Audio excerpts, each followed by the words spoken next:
चलिए हम लोग लास्ट डे पढ़े थे साइकोलॉजी के बारे में, कुछ फैक्ट्स भी देखे थे और आज हम लोग पढ़ेंगे सेल थियरी के बारे में।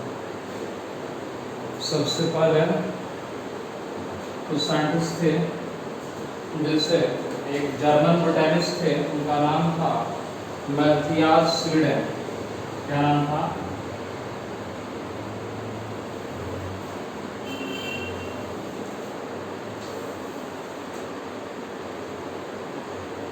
मैथियास स्वीडेन, जर्मन बोटैनिस्ट थे। बोटैनिस्ट का मतलब होता है plant specialist. The person who study about plant is called botanist. The study of plant is called botany. In 1838, he says that plants are made up of cell and its products. Plants are made up of cell and its product. कब? 1838 में। उसके बाद स्वान थे, Theodore स्वान, जो कि British zoologist थे। उसने बोला 1839 में कि animals are made up of cells and its products. Even Theodor Schwann बोले प्लांट के कंपैरिजन में एनिमल और प्लांट के में कुछ डिफरेंस है। मोस्ट कॉमन जो है सिग्निफिकेंस, जो डिफरेंस है, स्पेशल कैरेक्टर्स है प्लांट के पास, जो कि सेल वाला है। और बोले एनिमल सेल में आउटर मेम्ब्रेन जो है वो सेल आउटर लेयर है, सेल मेम्ब्रेन। बात समझे?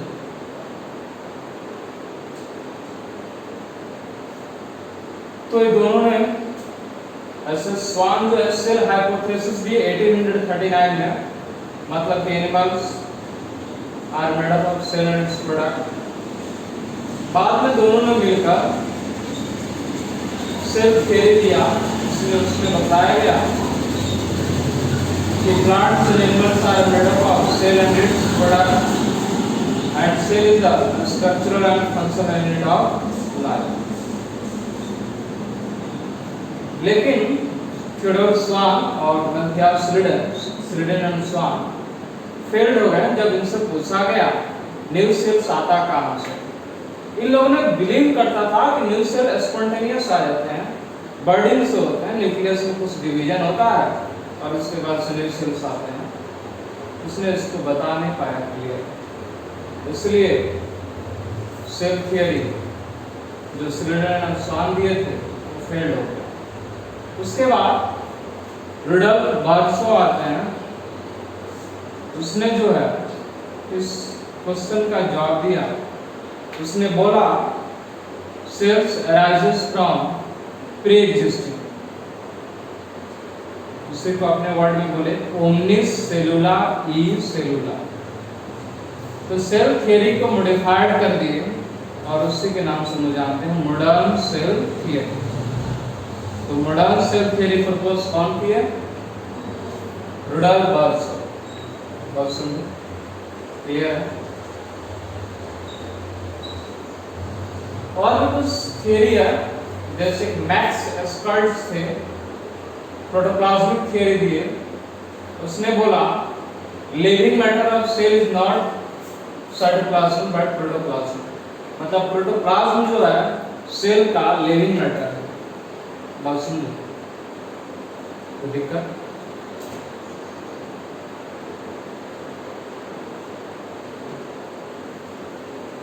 चलिए आगे हम उसको लिखते हैं। तो मैथियास स्वीडेन क्या थे? German botanist.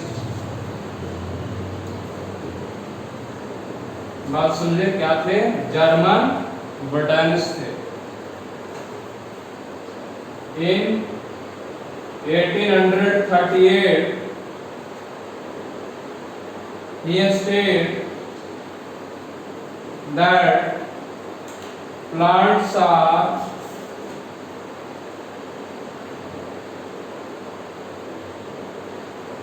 made up of cells and its products. Clear है? उसके बाद आते हैं थियोडोर स्वान।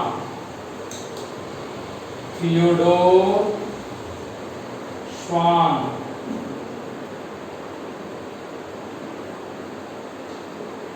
या क्या थे? ब्रिटिश जूलॉजिस्ट थे। क्या थे? He was a British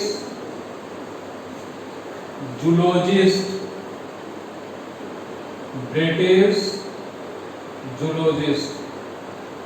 In 1839,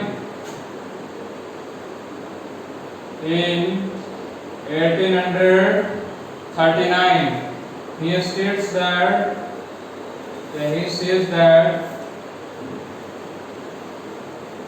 animals are made up of cell and its products. Cell hypothesis यही दिए, थियोडोर स्वान ही दिए, और उसके बाद से दोनों स्लिडन और स्वान दोनों मिलकर सेल थियरी दे दिया। किसी किसी बुक में सेल हाइपोथेसिस भी कहता है। तो cell Schleiden and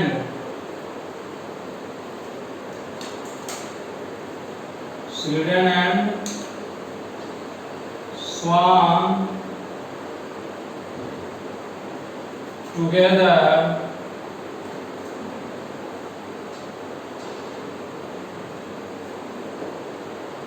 in 1839 proposed या formulated together in 1839 formulated cell theory। बात समझे? तो सेल थियरी कौन प्रपोज किया पूछ सकता है? क्या बोलेंगे? सेल थियरी को कौन प्रपोज किया? proposed by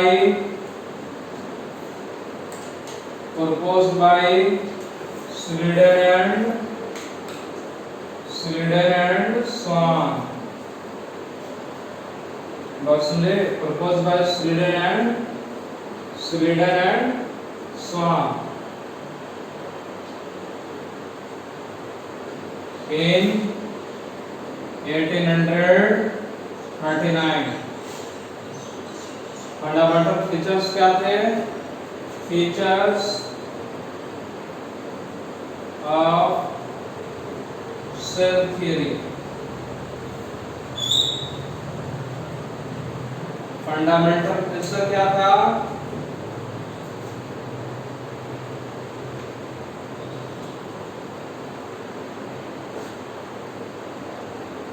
plants and animals are made up of cell and its products। दूसरा क्या था? cell is the structural and functional unit।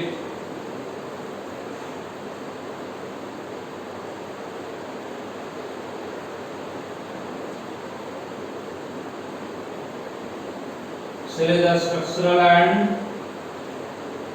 functional unit।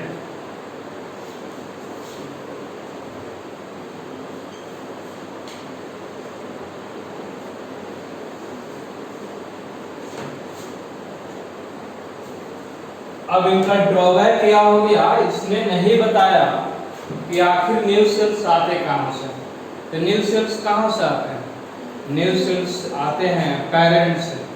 जैसे कोई बच्चा है तो पापा और मम्मा, फादर और मदर के से ही कमिंग जनरेशन में सेल आता है।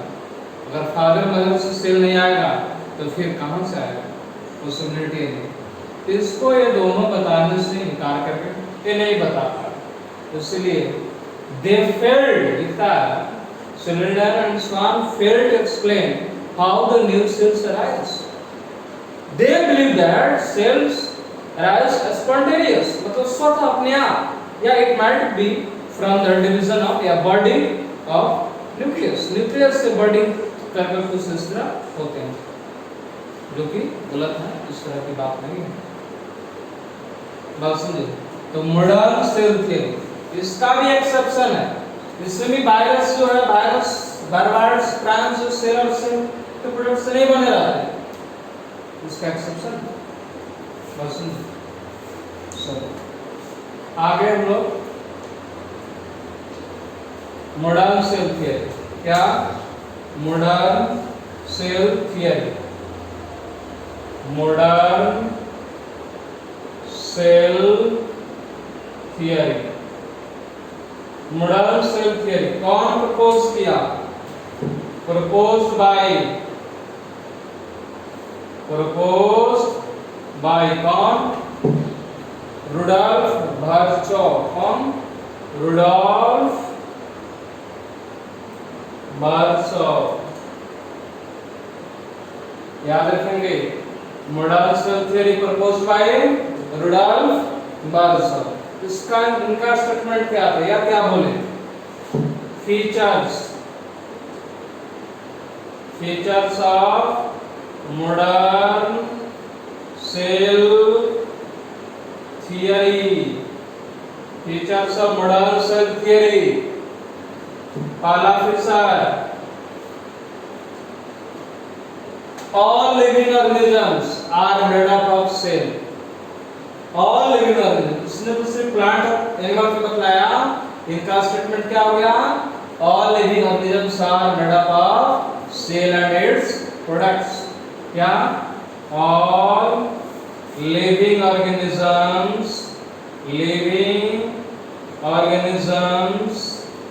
are made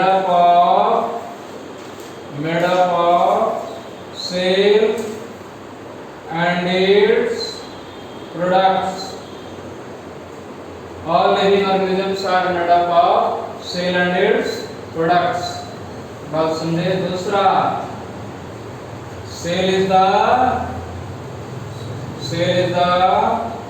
fundamental structural and functional unit of life।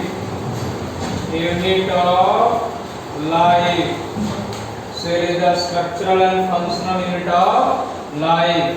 Third, omnicellular is cellular, cells are arise from pre-existing cells। cells arises from pre-existing cells। omnicellular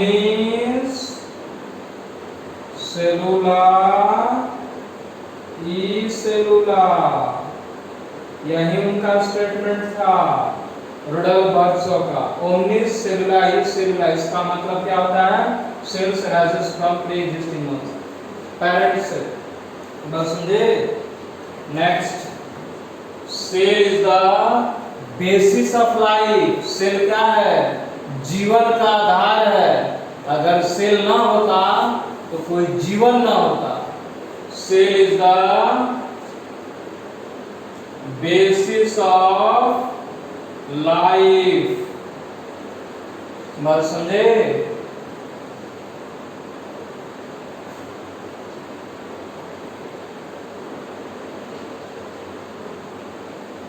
sales के पास character जो है stored होते हैं। Cells stores the features, characters बस समझे, DNA में gene में जो है कैरेक्टर्स जो है पेरेंट्स का उसमें स्टोर होता है, और वही कैरेक्टर्स फिर जो है ट्रांसफर होता है कमिंग जनरेशन में।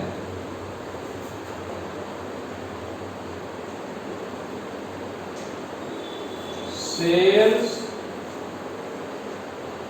stores the characters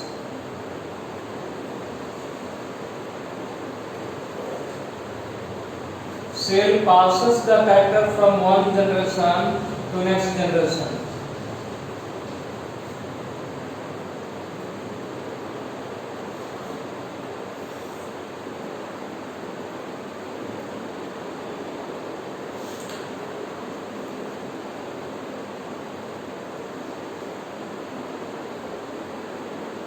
इसको यह भी लिख सकते हैं, characters are stored in the form of cells.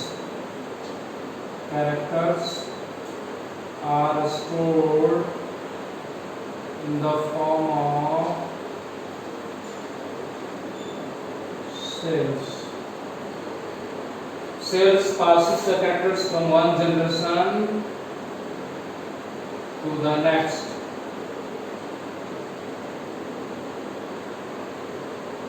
Sales के पास टोटिपोटेंसी होता है, मतलब कि सेल्स जो है खुद जो है ग्रो करता है। बस समझे,